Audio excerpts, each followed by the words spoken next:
Chers amis du monde, bonjour. Je vous salue et je vous souhaite mes vœux les meilleurs pour la nouvelle année. En guise de cadeau, je vais vous offrir un présent qui, à mon humble avis, va modifier votre vie, l'ordonnancement de votre vie, celle de votre famille et très probablement celle de votre communauté. Il s'agit des crypto-monnaies. Je vais vous parler aujourd'hui des crypto-monnaies. Il n'est pas dans mon habitude de faire des vidéos et donc pour ceux qui viendraient m'écouter, ils devraient pardonner les imperfections qui peuvent émailler la présente présentation. Les crypto-monnaies, c'est des monnaies digitales construites sur la base des technologies, des techniques de cryptographie et qui, de ce fait-là, assurent une plus grande sécurité, une plus grande fluidité aux transactions qui sont faites. Ma rencontre avec les crypto-monnaies ont complètement modifié ma perception de ma société et la perception du monde autour de nous. Je vais vous expliquer pourquoi.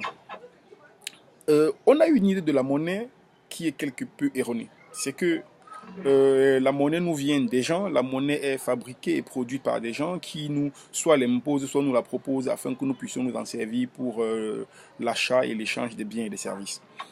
Mais depuis que j'ai rencontré les crypto-monnaies, depuis ma rencontre avec les crypto-monnaies, j'ai pu m'apercevoir que, en fait, c'est nous, c'est les utilisateurs qui font la monnaie.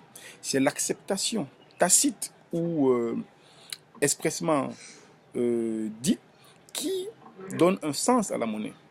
Et les crypto-monnaies sont avantages de réussir à mettre des gens en commun malgré les barrières des frontières, par-delà les barrières des frontières, et de leur permettre d'utiliser, d'avoir en commun malgré la géographie, malgré la distance, d'avoir en commun la monnaie, l'utilisation de la même devise, de la même valeur. Donc, du coup, je me suis dit, mais tiens, si des gens peuvent se mettre ensemble et décider ce qui pour eux est la monnaie, décider ce qui pour eux va leur servir comme moyen d'échange de transactions, de réduire les intermédiaires, parce que les crypto-monnaies ont cela comme avantage, c'est que, un, c'est dématérialisé, deux, il n'y a plus d'intermédiaires. C'est directement de celui qui a l'argent à celui qui a le bien ou le service dont on a besoin. On n'a plus besoin d'intermédiaires. On peut former des communautés solides, on peut former des groupes solides qui permettent aux gens de vivre mieux, qui permettent aux gens de vivre différemment en tout cas. De toutes les crypto-monnaies que j'ai rencontrées, j'ai eu la formidable chance de venir, de rentrer en contact avec des billion coins. Des billion coins, en abrégé TBC, est pas la plus vieille, mais pas la plus nouvelle des crypto-monnaies. Et c'est d'elle dont je veux vous parler. C'est de TBC que je veux vous parler. Parce que TBC, c'est une monnaie qui, contrairement aux autres, n'est pas adossée sur le marché. Elle est communautaire, ne tient que par la force et l'accroissement de ses membres. TBC évolue de 1 à 5% en fonction du nombre de personnes qui rejoignent la communauté chaque jour. Mais par-delà ces éléments d'ordre technique ou ces éléments d'ordre spécifiquement marketing, je voudrais parler de la philosophie de TBC. Parce que c'est de cela qu'il s'agit, il faut bien que l'on le comprenne.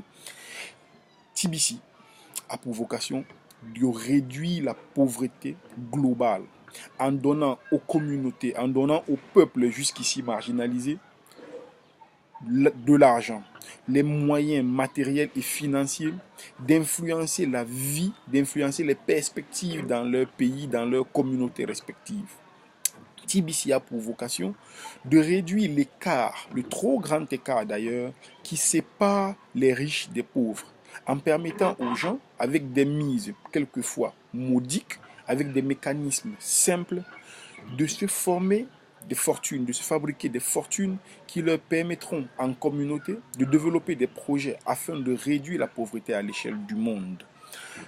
Euh, c'est l'idée, à mon sens, que chacun devrait avoir dans la tête. C'est les perspectives de TBC qui me semblent être intéressantes.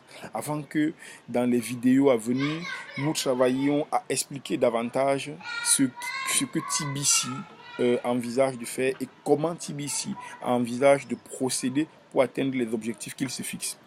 Je vais vous remercier de m'avoir écouté et je vous donne rendez-vous dans les prochaines vidéos où je vous dirai avec beaucoup plus de précision ce qu'est TBC, où j'essayerai de vous intéresser davantage au projet, à la vision de TBC et pourquoi pas vous préparer à la rencontre de ce projet qui nous semble être novateur et différent dans le monde financier et professionnel d'aujourd'hui. Merci et disons-nous à très bientôt. Ciao.